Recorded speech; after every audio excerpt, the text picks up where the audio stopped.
어, 먼저 설교를 하기에 앞서서 여러분들 제가 앞에 딱 섰습니다. 어떤 생각들을 많이 하십니까? 예, 설교가 좀 더 빨리 끝나겠다. 근데 제가 저번 가장 최근에 했던 설교 가운데 제가 너무 빨리 끝냈더라고요.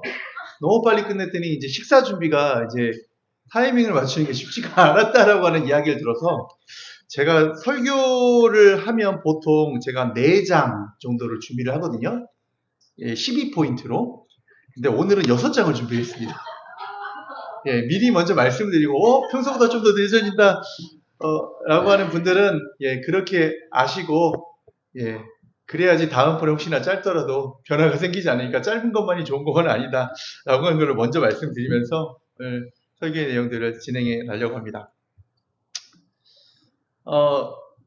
여러분, 정의를 사랑하십니까? 여러분, 정의가 무엇인지 알고 계십니까? 예, 그렇죠. 무엇이 옳고, 무엇이 그런지 알고 계시죠? 예,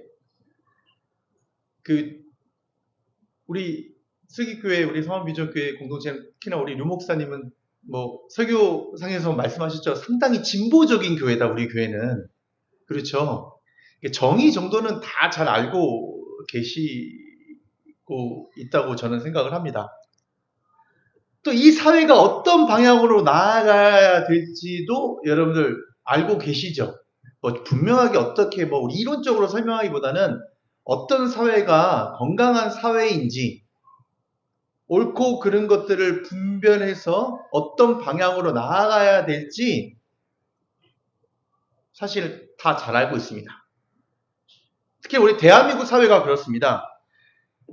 대한민국을 살아가는 현대인들을 보십시오. 전 세계에서 유래를 찾아보기 힘들 정도로 고학력자들이 분포되어 있습니다. 지적으로 세련되어 있고요. 사실 정의와 또 다른 뭐 공정이라고 하는 이 화두를 던지면요. 아마 밤새워서 토론할 수 있을 정도의 방대한 지식을 갖추고 있습니다. 유튜브를 봐도요. 야, 이 평론가들이 하는 것들 때로는 나도 저 정도는 할 수 있겠다라고 하는 생각을 할 때도 있습니다. 간혹 택시를 타면요. 택시기사분하고 정치적 이야기하면요. 아마 끝날 때까지 정치적 이야기를 하는 경우도 있습니다. 근데 제가 이 말씀을 드리는 이유는요. 다른 게 아닙니다. 최근 우리가 마주했던 선거의 결과와 사회적 선택들은 저에게 좀 질문을 던졌습니다. 얼마 전 우리는 국가의 근간을 뒤흔들었던 거대한 불이 또 이 내란의 위기를 우리가 목도했습니다. 온 국민이 분노했고 정의가 바로 서야 한다라고 목소리를 높였습니다. 적어도 그 내란을 일으켰던 전직 대통령에 대한 탄핵이 8대2의 비율로, 뭐 내란 조사상이 전부라고 할 수는 없겠지만 8대2의 비율로 탄핵해야 한다라고 했고, 또 그 중에서도 이 계엄을 일으킨 것은 잘못됐다라고 하는 비율은 8.5대 1.5 정도 비율이었습니다. 어떤 특정 정당을 옹호하는 입장이 아닙니다. 적어도 그런 내란과 계엄과 연관되어 있는 사람들을 선택하였던 그 처음부터 계엄과 내란이 타당하다라고 말했던 분들을 제외하고 그 중간에 있는 분들의 선택 또한 때로는 좀 이해되지 않는 측면들이 있습니다. 사실 이 문제는 옳고 그름의 문제가 아니거든요. 사실 우리 지역에 있는 때로는 또 정반대의 영향 가운데 이 광주광역시 안에 또 전남과 통합되는 이 과정에서도 이루어지고 있는 이 안에 있는 기득권 유지를 하려고 하는 많은 분들의 부분들도 어떤 동등상상에서 볼 수 있으리라고 생각합니다. 수많은 이들이 선택했던 것은 국가의 정의나 역사의 공의가 아니었습니다. 사실 무엇 때문인가요? 여러분은 뭐 몇십억짜리 아파트 갖고 계시지 않으시니까 잘 모르실지 모르지만 어느 쪽이 내 집값을 떨어뜨리지 않을 것인가? 저는 그렇게 봤습니다. 어느 쪽이 내 자산의 가치를 지켜줄 것인가? 사실 모르거든요. 누구를 선택하냐에 따라서 내 집값이 떨어질 것이냐 오를 것이냐는 건 사실 어느 정도 뭐 국가가 개입해서 어떤 영향력을 미칠 수 있지만 그 모든 것들이 내가 원하는 대로 어떤 선택을 했다라고 해서 이렇게 이어질 거라는 원인과 결과론적인 해석은 사실은 온당치가 않습니다. 그런데 최근에 이 선거의 상황에서 보면 각자의 이 기득권과 자기가 누리고자 하는, 자기가 지키고자 하는 그 선택이 선택에 중요한 영향력을 미친 것이면은 제 나름대로의 생각으로는 분명해 보이는 것 같습니다. 우리는 정의를 모르는 것이 아닙니다. 누구보다 잘 알고 있습니다. 다만 그 정의를 위해 내 것을 내려놓는 일, 내 기득권을 아주 조금이라도 양보하는 일에는 지독할이 많지 인색할 뿐입니다. 정의를 반대하는 사람은 한 명도 없습니다. 정의는 전폭적으로 지지하고 동조합니다. 하지만 내 이익이 침해당하는 순간 그 정의를 소리 없이 유예시키는 신앙, 이것이 바로 오늘날 우리들의 솔직한 초상이기도 합니다. 오늘 본문을 보면 이러한 현대인의 모습을 거울처럼 비춰주는 한 청년이 등장합니다. 그는 젊었습니다. 또 관원이었습니다. 엄청난 부자였습니다. 오늘날로 치면 최고의 엘리트이자 완벽한 기득권층입니다. 게다가 그는 대단히 도덕적이고 종교적인 사람이었습니다. 예수님 앞에 무릎을 꿇고 앉아서 내가 어려서부터 계명을 다 지켰습니다 라고 당당히 말할 만큼 정의와 율법을 완벽하게 인지하고 수행하던 사람이었습니다. 머리로도 알았고요. 종교적 습관으로도 완벽했습니다. 그냥 단순하게 보면 저희도 저희 아이들이 이렇게 됐으면 좋겠다는 생각을 어렴풋이 하게 됩니다. 사회적으로도 성공하고 존경받고 신앙 믿음 생활도 겉으로 보기에 잘하는 모습. 아니, 또 잘하고 있는 사람이니까. 잘하는 이런 자녀로 성장하기를 바라는 개인적인 마음이 있습니다. 그런데 예수님께서 그 청년을 넌지시 바라보십니다. 그의 지식, 그의 열정을 거부하지 않으시고 오히려 그를 사랑스러운 눈으로 보십니다. 그러나 이내 그의 영혼 가장 깊은 곳, 가장 은밀하고 민감한 심장을 찌르는 한 가지 질문을 건네십니다. 21절 말씀입니다. 우리 같이 한번 한 목소리로 읽겠습니다. 시작! 예수께서 그를 눈여겨보시고 사랑스럽게 여기셨다. 그리고 그에게 말씀하셨다. 너에게는 한 가지 부족한 것이 있다. 가서 내가 가진 것을 다 팔아서 가난한 사람들에게 주어라. 그리하면 내가 하늘에서 보화를 차지하게 될 것이다. 그리고 와서 나를 따라라. 예수님께서는 이 청년에게 정의가 무엇인지 아느냐라고 질문하지 않으셨습니다.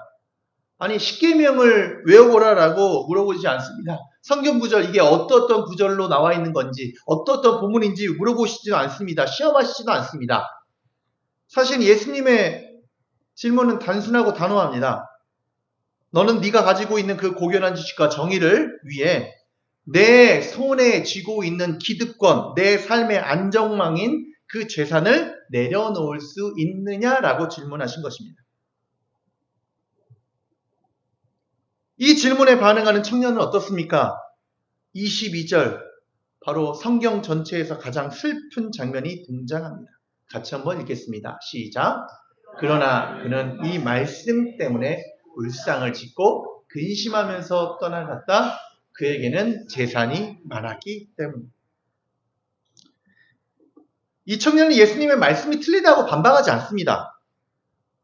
그것이 정의가 아니라 라고 부인하지 않습니다. 아, 예수님, 그건 너무 심해요.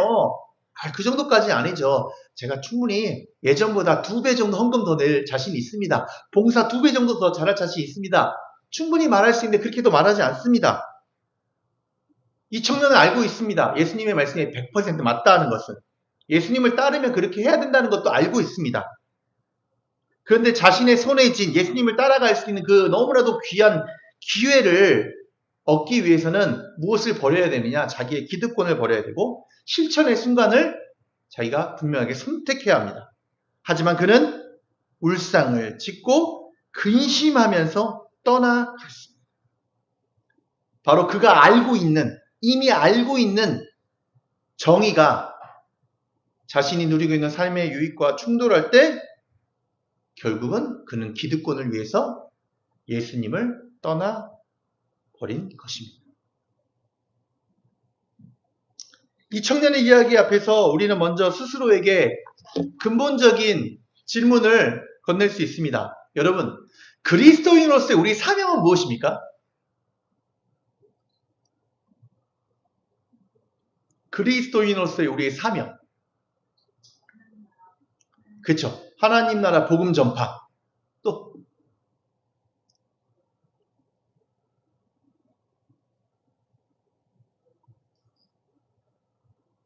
그 복음 전파는 무엇입니까?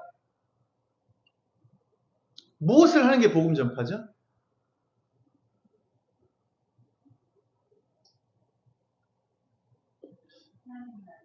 하나님을 알고 하나님의 주시는 그런 풍성한 삶을 누리는 것. 정답이에요? 정답이 아니에요? 정답이죠. 이제 조금 더 확대해 보시죠. 그리스도인으로서의 우리의 사명. 아, 복음을 전하는 것, 하나님의 나라를 확장하는 것. 그러면 여러분 사회를 변화시키는 것은 복음을 전파하는 것입니까? 전파하는 것이 아닙니까? 그 또한 우리의 사명입니다. 근데 우리 교회는요, 기존 기성교회들은요, 둘 중에 하나만 선택하려고 하는 그런 취지를 보입니다.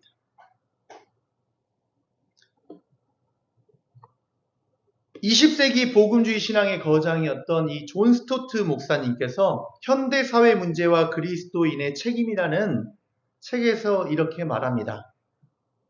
우리는 그리스도인들의 사명을 너무 이분법적으로 나누려고 한다. 복음을 전하는 것, 사회 참여가 다른 것이라고 여긴다. 그런데 이 이분법 자체가 근본적으로 잘못된 것이다. 이 존 스토트 목사님은요, 역사 속의 이 복음주의 교회가 오랜 동안 이 복음 전도와 사회 참여를 날카롭게 분리시켜 왔다고 진단합니다. 다시 말해서 복음을 전하는 일은 영적인 일이고요. 가난한 자를 돕고 불의한 사회 구조를 바꾸는 것은 세속적인 일 혹은 부차적인 일로 격하했다는 것입니다. 그 결과 교회는 어떻습니까? 영혼 구원에는 열심이면서 그 영혼들이 살아가는 삶의 현장, 빈곤과 차별과 불의와 구조적인 억압 등에는 철저히 눈을 감았습니다.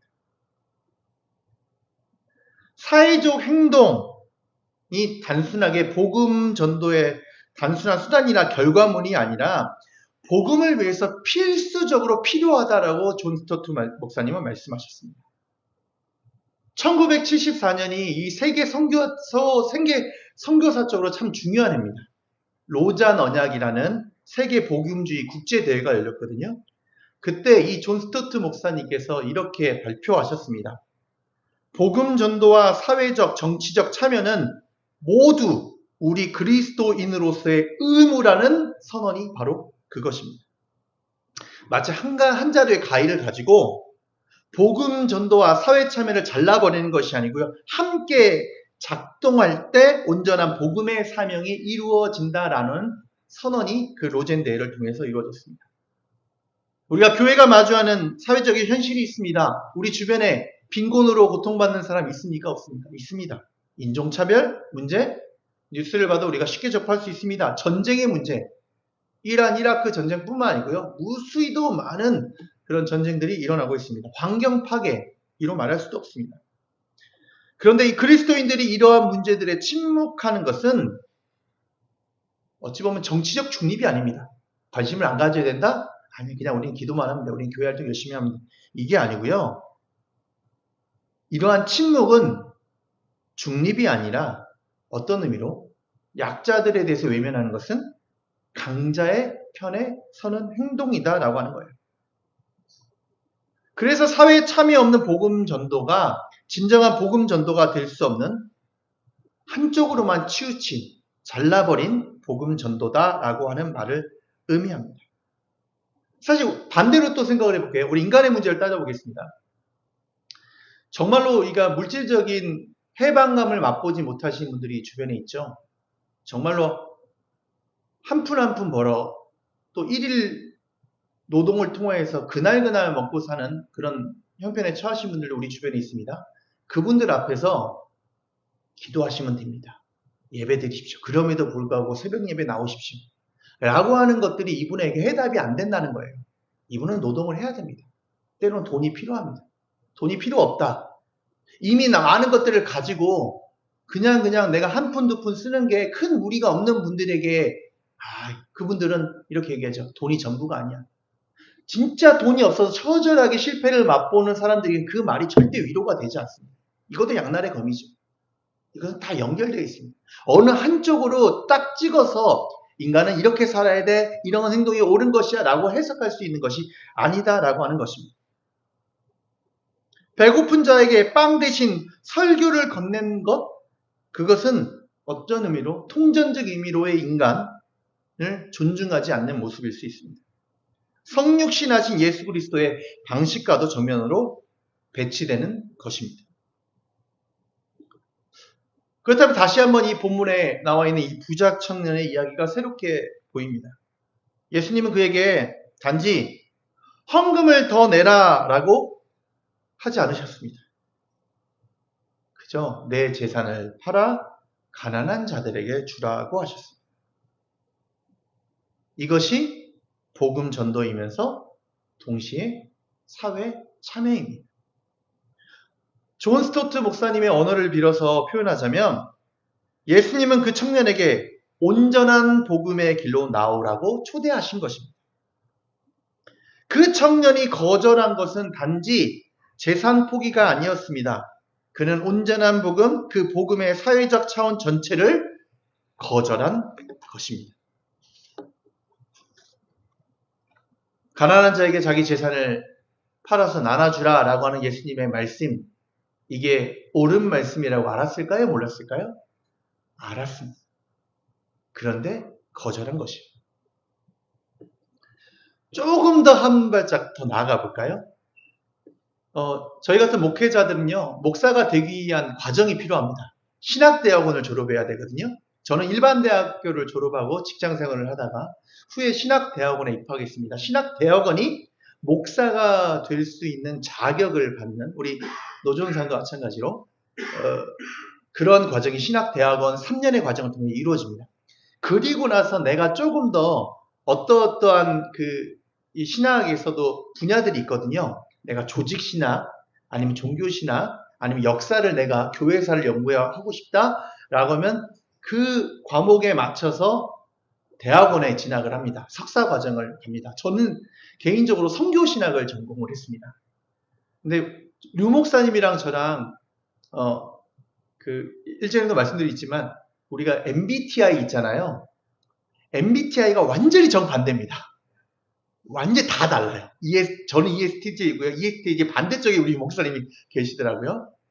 근데 저랑 이제 교제를 하고 만나고 우리가 이렇게 또 한 교회로서 이렇게 활동을 하고 좀 감사하게도 저희가 이렇게 교회를 이루어가고 있지 않습니까? 근데 사실은 저하고 유 목사님하고 같이 이렇게 만남을 갖고 활동을 하면서 접합점들이 많이 생겼는데 그 중에 하나가 사실 선교신학입니다. 제 담당 선교신학 교수님이 계신데 김동성 교수님이라고, 김동성 교수님하고 유 목사님하고 너무 친합니다. 그 접합점이 있어서 저희가 같이 만나고 같이 교제하는 일들이 많았습니다.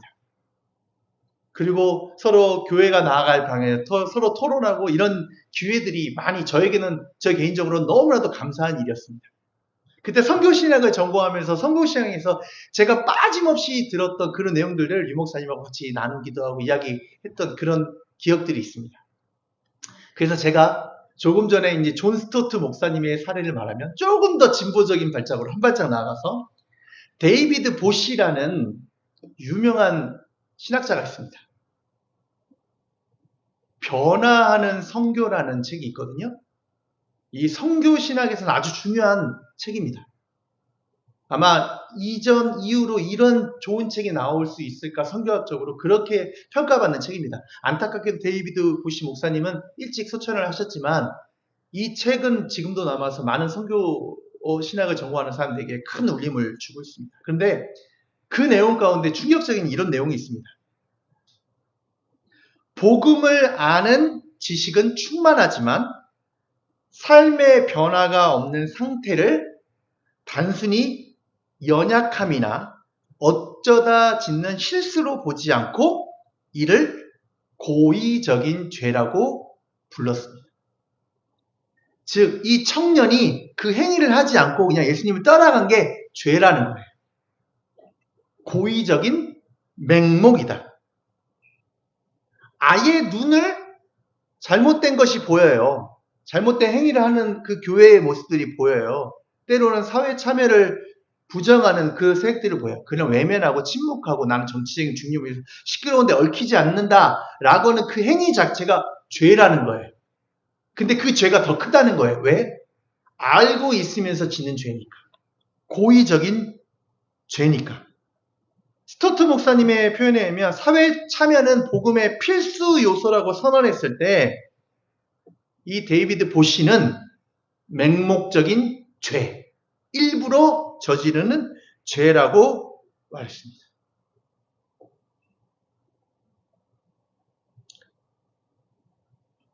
하나님의 공의나 이웃의 아픔에는 철저히 눈을 감은 채 오직 나의 구원, 내 영혼의 평안, 내 자녀의 성공과 내 집값의 안정만을 추구하는 이기주의를 종교라고 하는 이름으로 거룩하게 포장하고 있는 것입니다. 지금 현재 아직도 투표소를 점령하고 그 앞에서 시위를 벌이고 있는 극우 단체들,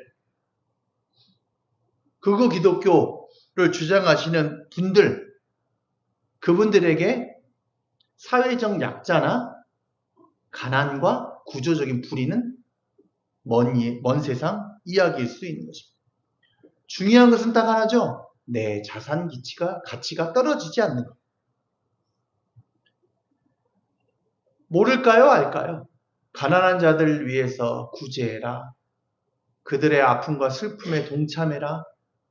그들의 손을 잡아주어라. 라고 하는 것들, 그리스도인이라면 약자들의 편에 서는 것, 서야 한다는 것 모르는 사람 단 한 사람도 없습니다. 다 알고 있습니다. 성경을 통해서 우리가 교회에서 예배를 드리는 그 순간부터 귀에 못이 박힌 게 아니고요. 이거는 그냥 그 자체입니다. 모르는 사람 한 명도 없습니다. 그런데 정작 침묵합니다.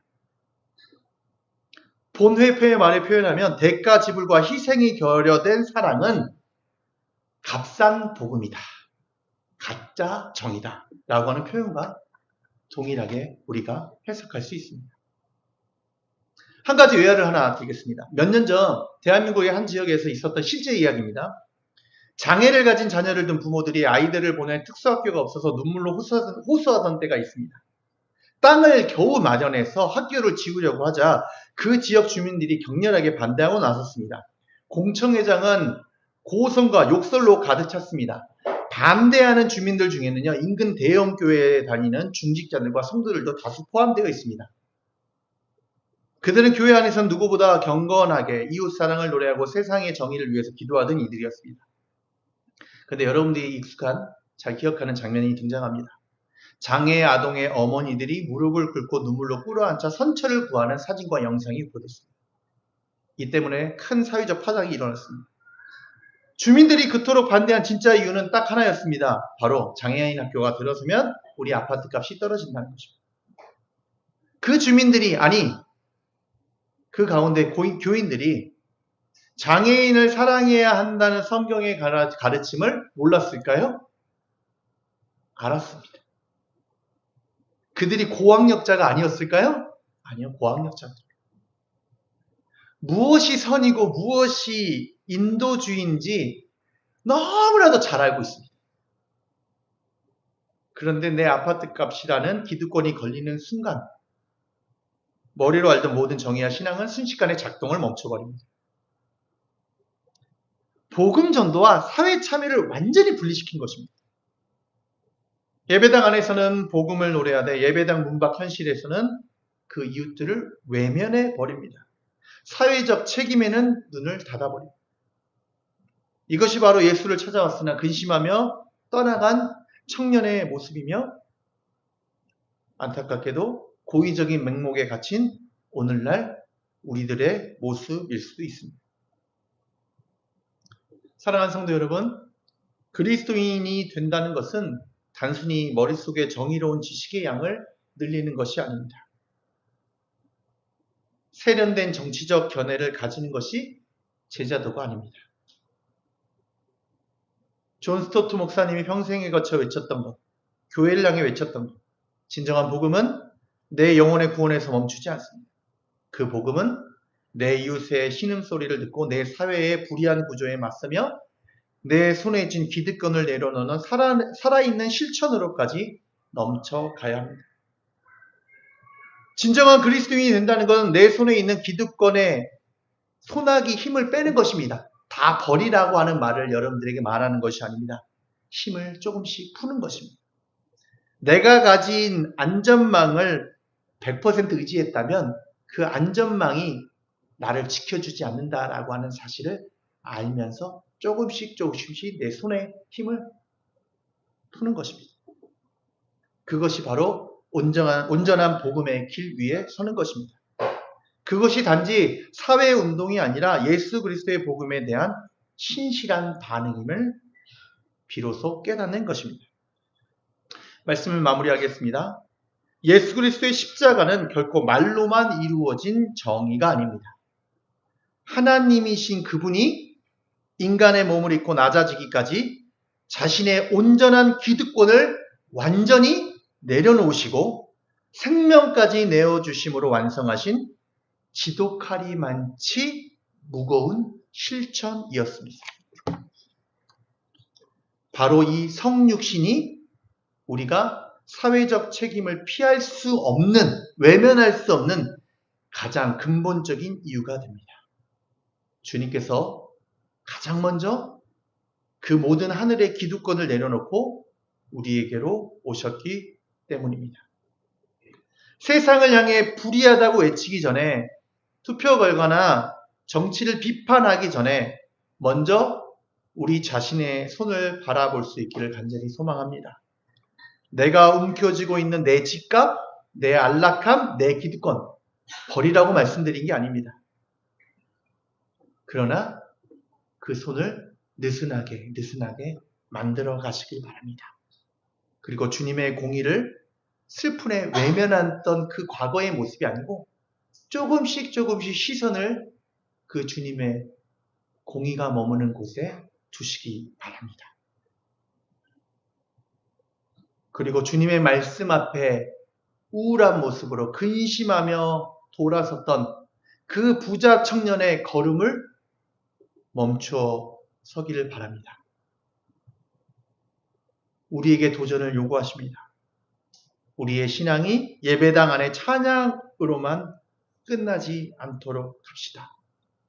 내 손에 움켜진 욕심의 손을 펴고 주님이 가라 하시는 그 뜻하신 그곳을 향해 나의 발걸음을 옮길 수 있기를 바랍니다. 내 작은 기득권을 내려놓고 이웃의 아픔을 직시할 때 비로소 우리의 삶을 통해 이 땅에 진짜 복음, 하나님의 나라의 정의가 시작될 것입니다. 바로 그 결단과 은혜가 우리 가운데 있기를 주님의 이름으로 간절히 축원합니다. 기도하겠습니다. 우리를 사랑의 눈으로 바라보시며 영생의 길로 초청하시는 하나님 아버지, 오늘 부자 청년의 모습을 통해 진리를 알고 있으면서도 세상의 기득권과 많은 재물 때문에 슬퍼하며 돌아섰던 또 다른 우리 안의 완악함을 보게 하시니 감사드립니다. 하나님, 세상이 주는 안락함과 내가 지고 있는 기득권이 우상이 되어 참된 생명이신 예수님을 잃어버리는 어리석은 자가 되지 않게 하옵소서. 내 손에 쥔 것을 놓아야 주님의 손을 잡을 수 있음을 기억하게 하옵소서. 성령님의 능력을 의지하여 오늘 내 삶의 자리에서 기득권을 내려놓고 이웃을 향해 약자들을 위해 손을 펴며 주님의 발자취를 온전히 따르는 거룩한 제자의 삶을 살아가게 하옵소서. 슬픈 기색이 변하여 감사의 찬송이 되게 하실 우리 주 예수 그리스도의 이름으로 기도드립니다. 아멘.